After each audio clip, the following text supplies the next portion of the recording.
Bismillahirrahmanirrahim.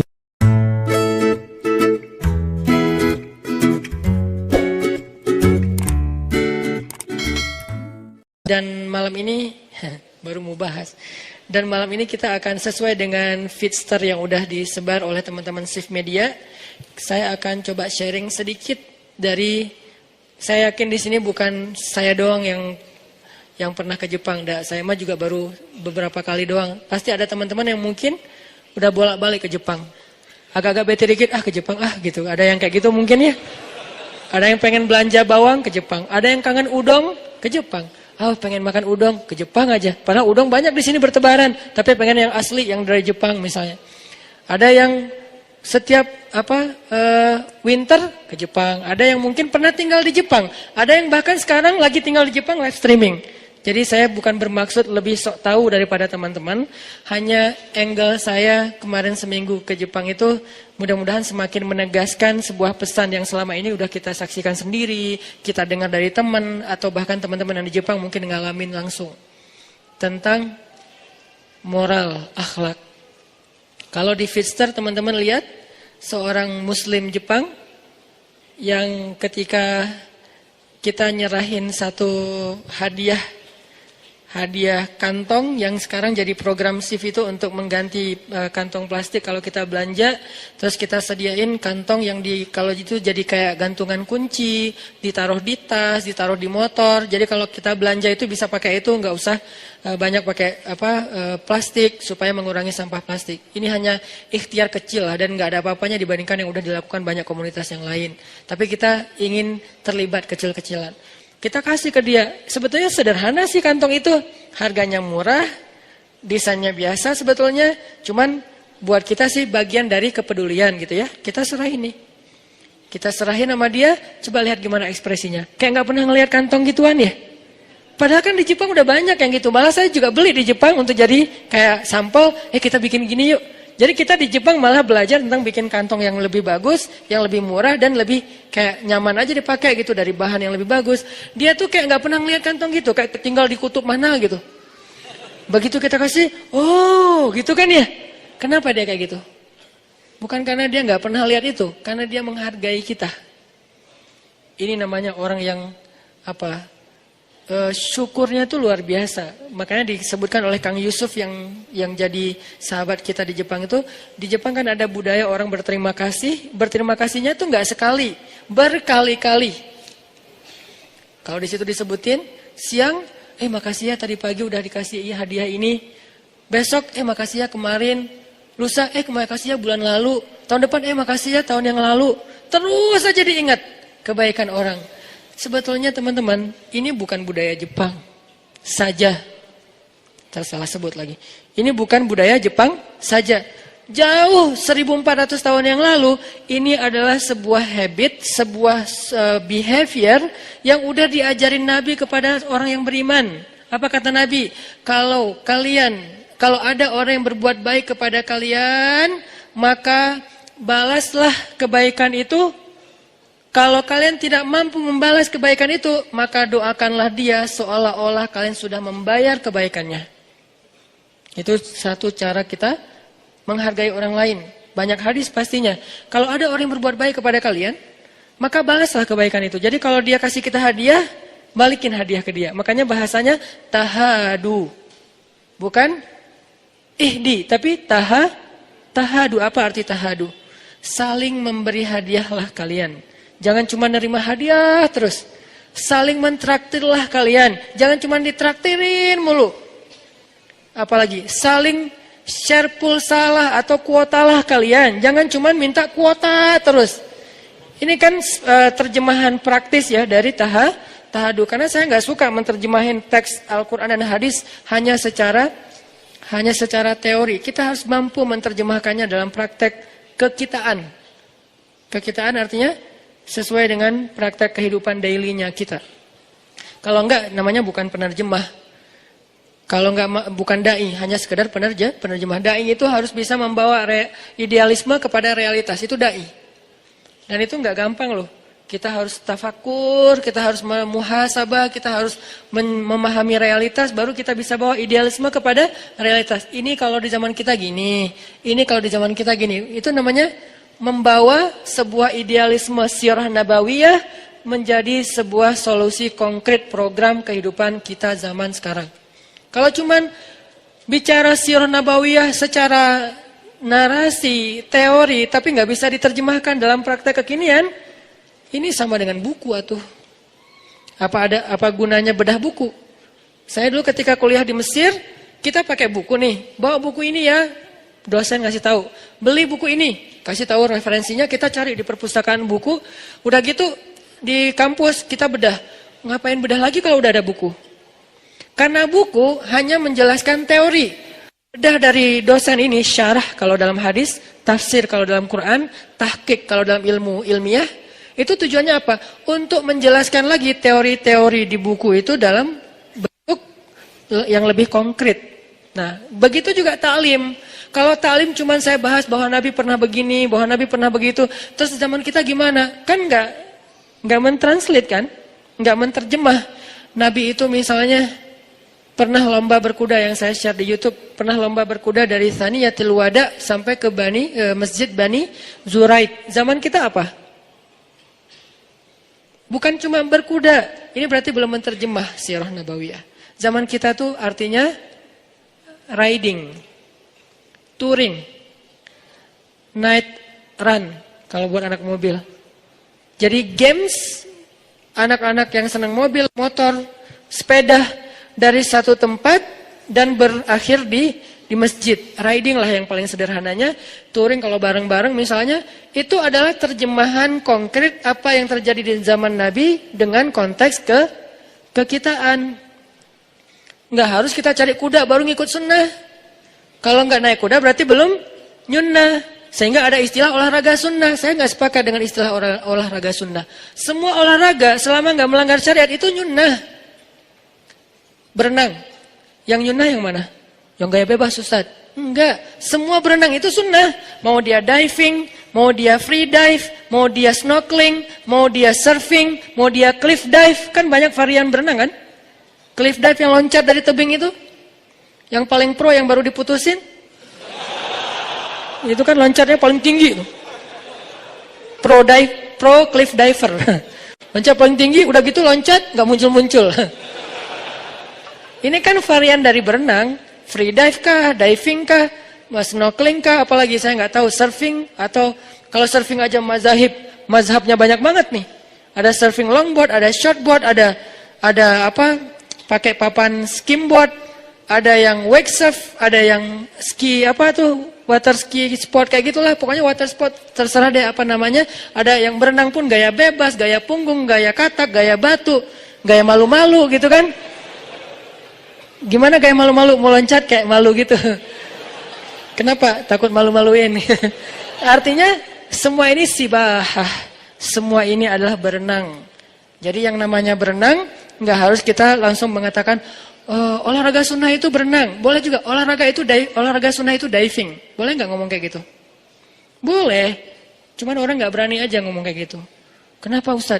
Soalnya mungkin dia pikir kalau keluar dari kata berenang jadi nggak islami. Padahal berenang itu kan kategori umumnya.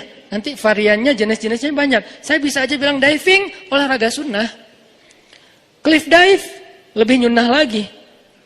Karena itu adrenalinnya cowok banget kan. Loncat, wah gitu segala macam. Kenapa itu hanya jadi kayak kesannya nggak nyunnah, kurang berpahala. Soalnya bukan gaya bebas. Cuman gaya bebas doang yang berpahala.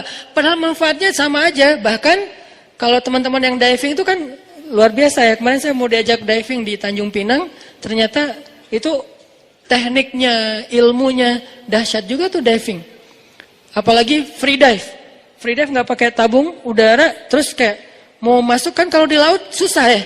Kayak mau tenggelam nggak tenggelam. Ini kenapa sih kok saya di permukaan air terus gitu? Muncul lagi belakangnya gitu, nggak masuk.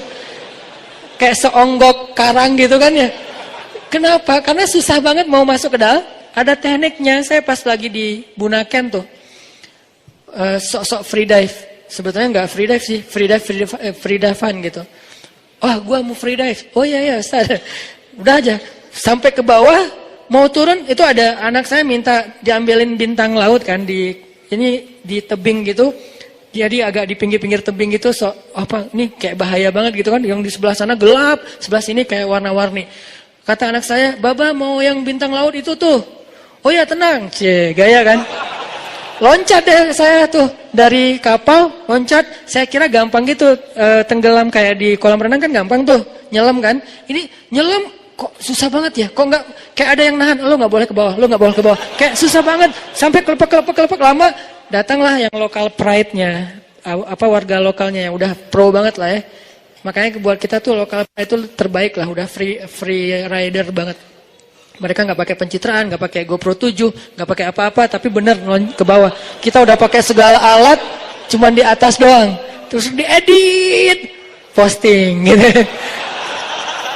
Kalau mereka tuh benar-benar tenggelam beneran, Ustadz bisa, aduh. Nyerah. Akhirnya dia langsung ngambil, langsung muncul lagi. Gampang gini, kok bisa gampang gini mas? Ya latihan. Sampai ada yang nombak ikan gitu-gitu kan.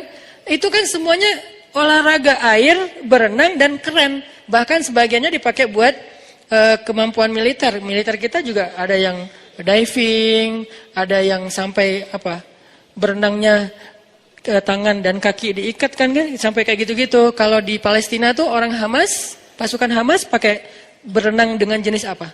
Diving. Mereka pakai tabung udara diving dari Gaza tembus ke pangkalan militer Israel. Kan ada dulu serangan yang 10 prajurit Hamas angkatan laut yang katak itu kan, pasukan katak masuk ke dalam, keluar nyerang.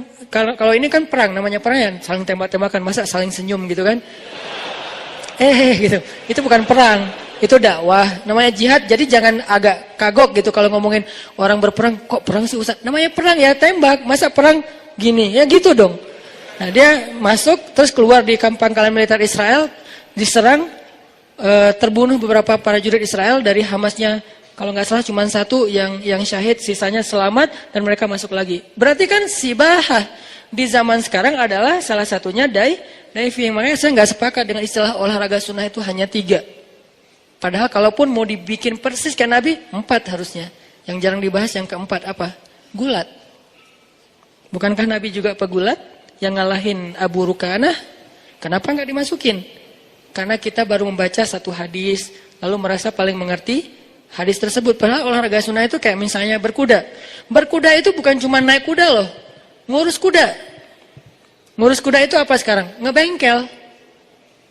Jadi cowok banget tuh kalau dia misalnya mogok motornya dia bisa ngerjain sendiri. Masa mogok nelpon, gimana nih tolong angkat motor saya tinggalin tuh di atas jembatan misalnya di Pasteur.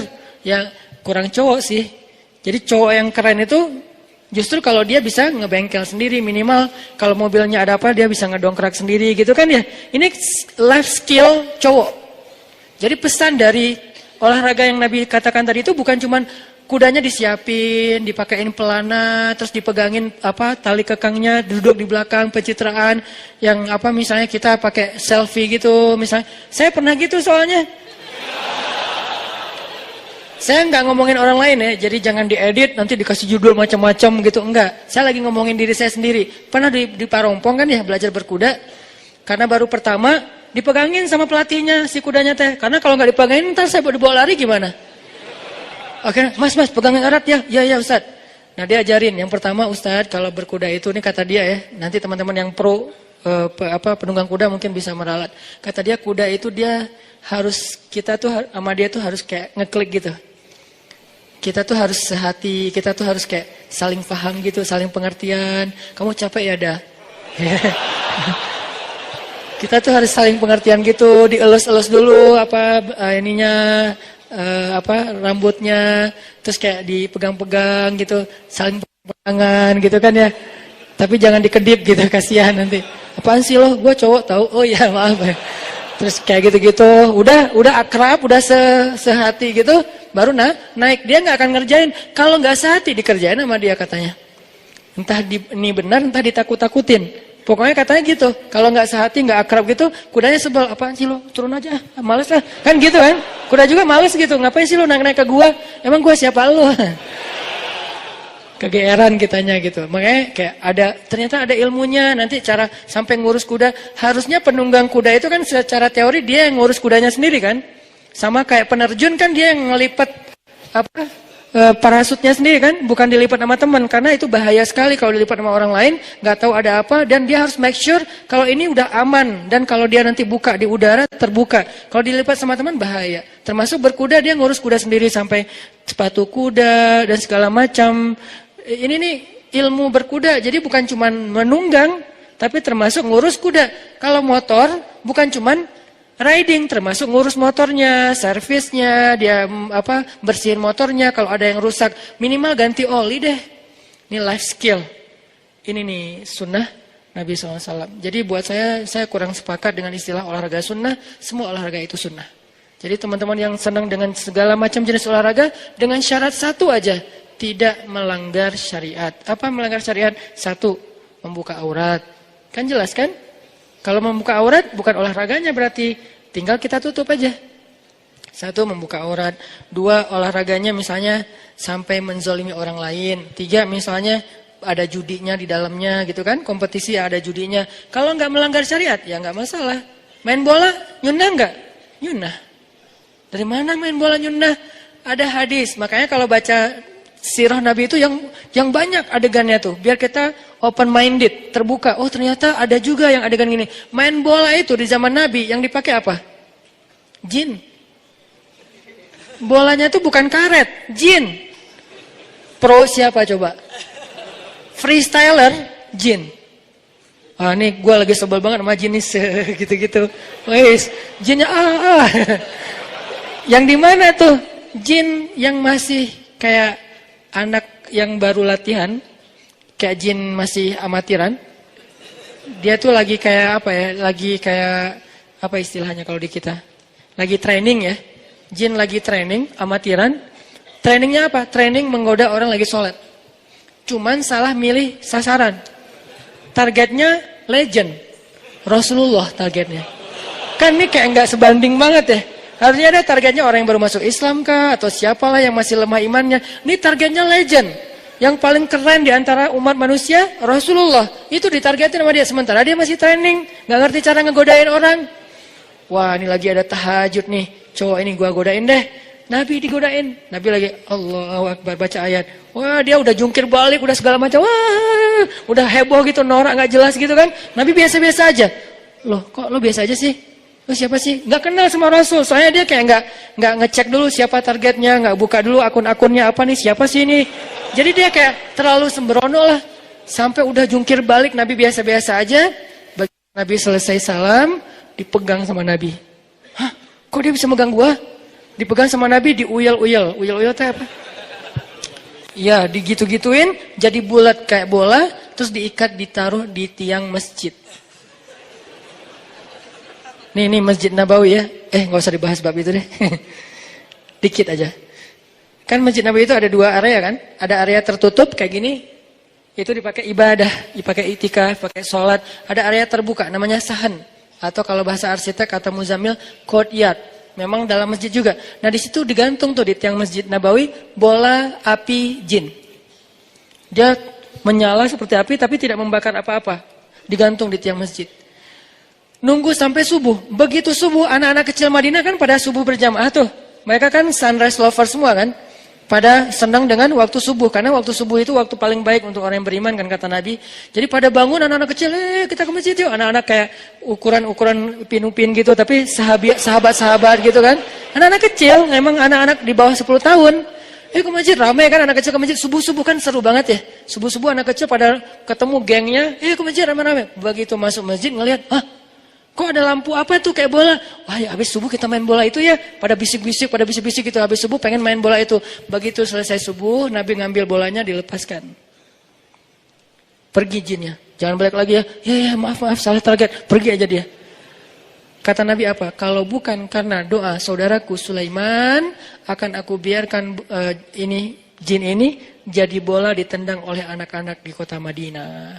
Berarti sepak bola udah ada pada masa itu, cuman contoh dalilnya bola api jin. Kalau sekarang mungkin menyambut satu Muharram gitu kan ya, atau menjelang Ramadan kan suka ada kayak kegiatan seru-seruan tuh, sepak bola api gitu kan. Yang buat saya sih itu namanya local pride. Salah satu kebanggaan lokal lah, selama tidak membahayakan dan tidak berlebihan sih, ya namanya juga seru-seruan, masa nggak boleh gitu kan? Selama nggak ada keyakinan, ini api sebelum kita main sepak-sepak, kasihan ntar gini-gini dulu, kita nyembah-nyembah dulu, kita ada kayak ritual dulu, enggak sih, cuman main doang, seru-seruan. Itu mungkin asal muasalnya yang tadi. Cuman kalau ini api beneran, kalau itu jin. Kalau jin di zaman kita kan mungkin nggak akan ketendang ya. Kalaupun ketendang nggak ada yang berani juga kali kan ya. Ah, jin. Innalillahi auzubillahi minasyaitonirrajim. Pada lari gitu. Ayat kursi keluar, Yasin segala macam. Sahabat saking jago nggak pakai ayat kursi, tendangan aja. Namanya juga jin. Akhirnya jinnya dilepas sama Nabi. Kenapa dilepas? Bukan karena kasihan.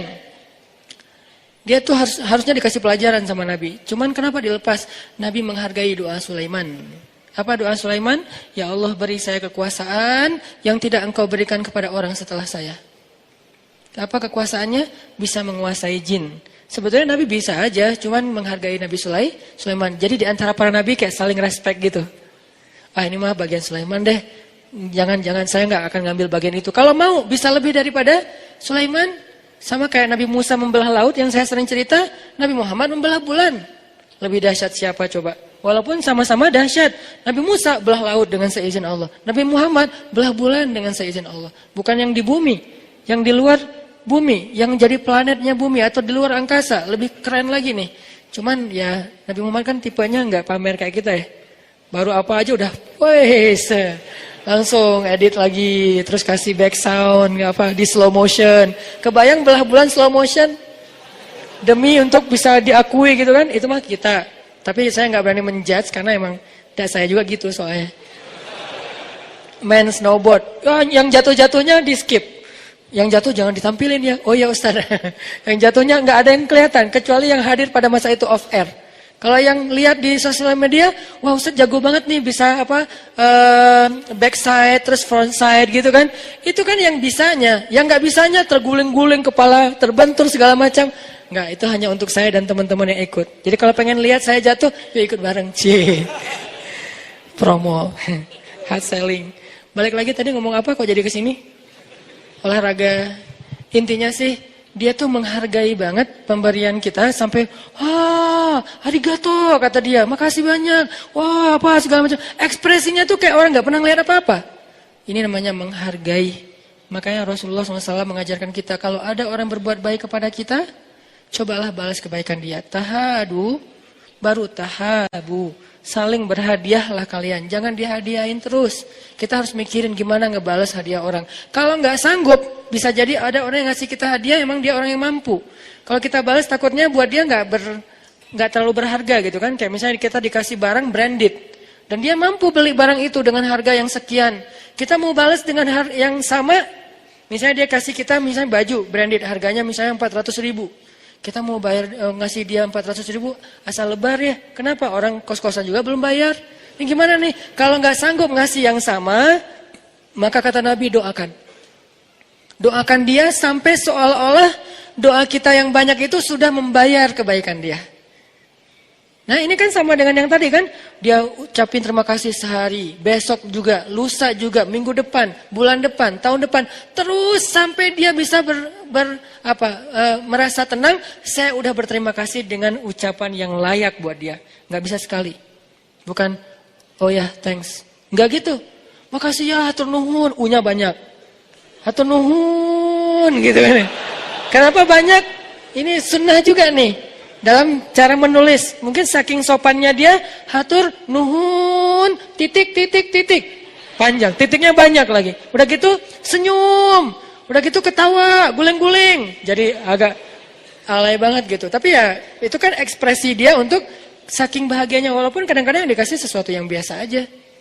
Ini nih, Nabi juga kayak gitu teman-teman. Dikasih apa aja sama orang, beliau tuh orangnya kayak selalu, ini berharga banget buat saya gitu orangnya. Di mana kita dibandingkan Rasulullah SAW? Apakah sunnah ini hanya tersisa di sana? Di di negeri-negeri orang yang belum beriman, kenapa mereka bisa mempraktekkan sunnah Nabi lebih baik daripada orang yang beriman? Bahkan orang yang sudah belajar sunnah, sudah belajar hadis Nabi, kenapa kita mengambil teks dari kata-kata Nabi, tapi tidak meniru perilaku Nabi SAW? Bukankah sunnah Nabi itu ada sirah, ada surah, ada sarirah, ada sirah perbuatan Nabi, ada surah penampilan Nabi, tapi juga ada sarirah perasaan Nabi. Nabi rasa malu, Nabi rasa sungkan, Nabi rasa nggak enakan, Nabi rasa kasihan, Nabi rasa takut. Semua itu sunnah. Jadi kalau kita nggak ada rasa malu seperti rasa malunya Nabi, kita nggak ikut sunnah sarirah.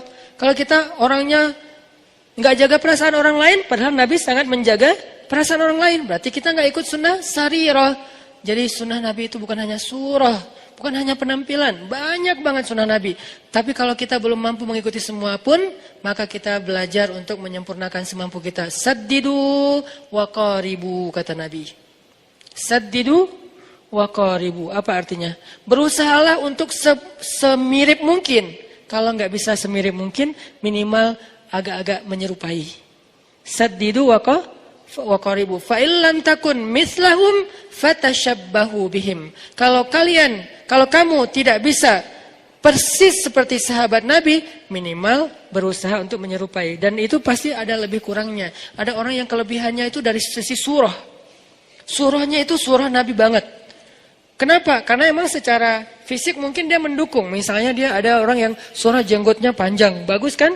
Sepanjang ini. Ada yang pengen banget jenggotan udah pakai wak doyok, apa segala macam, nggak keluar juga, Ustadz gimana tuh? Berarti dia secara surah mungkin nggak bisa persis seperti Nabi, tapi secara sirahnya apa? Dia orangnya banyak bantu orang lain, dia orangnya gampang tersenyum sama orang lain, atau secara sarirah dia tuh orangnya nggak enakan, sangat menjaga perasaan orang. Nah, Nabi tuh gitu banget. Kalau ada yang ngasih hadiah ke Nabi itu, beliau tuh akan menghargai dan mengucapkan yang baik-baik kepada orang itu. Contoh, ada yang ngajak Nabi makan di rumahnya. Nabi terima undangannya, padahal itu yang undang orang miskin. Ya Rasul, nanti makan di rumah kami ya. Oh ya. Datanglah Nabi ke rumahnya. Dikasih cuman roti, nggak ada selai, nggak ada susu, nggak ada daging. Kan orang Arab itu kalau makan roti pakai daging kan, kayak kebab lah, cuman nggak digulung. Nah, ini nggak ada daging, nggak ada selai, nggak ada susu, nggak ada apa-apa, roti tok. Ditaruh di depan Nabi. Nabi nungguin. Biasanya ntar habis ini datang selai gitu. Selainya bisa korma, selainya bisa keju dari susu, selainya juga bisa yang lain-lain gitu. Ditungguin. Nggak datang-datang. Orangnya juga duduk depan Nabi. Ya Rasulullah silakan dimakan. Oh, ada selainya, kata Nabi. Nabi nanya, karena nggak terbiasa makan gitu doang. Nabi tanya, ada selainya? Aduh, maaf ya Rasulullah, nggak ada apa-apa, cuman ada cuka, boleh? Dihadirkanlah cuka di sebelah Nabi. Nabi mengambil roti, disobek, dicelupin dengan cuka, dioles dengan cuka, makan. Nabi dengan wajah berseri-seri mengatakan, senikmat-nikmat lauk itu adalah cuka. Gimana Rasulullah coba? Luar biasa akhlaknya. Senikmat-nikmat lauk adalah cuka. Kalau yang sekarang kita dihadapkan kayak gitu, paling yang ngerti tentang hadis ini cuma orang Palembang. Karena orang Palembang memang memakai cuka untuk sebagai makanan favorit kan, yaitu empek-empek, dan emang enak. Jadi kalau udah sampai ke Palembang saya ngerti hadisnya. Benar juga sih kata Nabi, senikmat-nikmat lauk itu adalah cuka yang empek-empek. Cuman kalau di luar Palembang, kita nggak ngerti kan senikmat-nikmat lauk itu cuka. Jadi jangan diterjemahin, ya itu mah wajar Ustaz, empek-empek emang enak. Ya oke, tapi kan ini bukan di Palembang, lagi di Arab. Orang Arab nggak tahu empek-empek. Jadi makan si roti teh pakai cuka, itu nggak biasa di mereka. Sehingga ketika Nabi mengatakan senikmat-nikmat lauk itu cuka dengan wajah berseri-seri, dan makannya seolah-olah enak banget makanannya itu teh. Kalau kita kan, oh ya. Terus kayak colek dikit, aduh saya tadi pagi sarapannya udah 2 kali, kenyang, maaf ya. Itu paling sopan tuh, itu udah paling sopan kan kita. Kalau Nabi lebih dari itu sopan santunnya. Senikmat-nikmat lauk cuka, tambah makan. Sampai orang, gimana caranya membahagiakan yang memberi makanan. Nabi itu nggak pengen banget ngecewain orang yang ngasih beliau makanan. Itu tadi kita lihat dalam Fister, oh arigato, apa sekarang, kayak nggak pernah lihat, apa ini saya belum pernah lihat seumur hidup. Seolah-olah gitu kan. Ini cara dia mengapresiat orang yang memberikan hadiah kecil yang tadi. Itu tuh akhlak keren banget. Apa salahnya kita belajar kepada orang yang belum beriman pun, kalau itu kebaikan? Bukankah kita disuruh ambil nasihat dari siapapun, walaupun dari mulut budak Habasyah? Terimalah kebenaran, walaupun itu keluar dari mulut budak Habasyah. Emangnya itu nggak ada di Madinah? Ada, tapi bagian yang berbeda.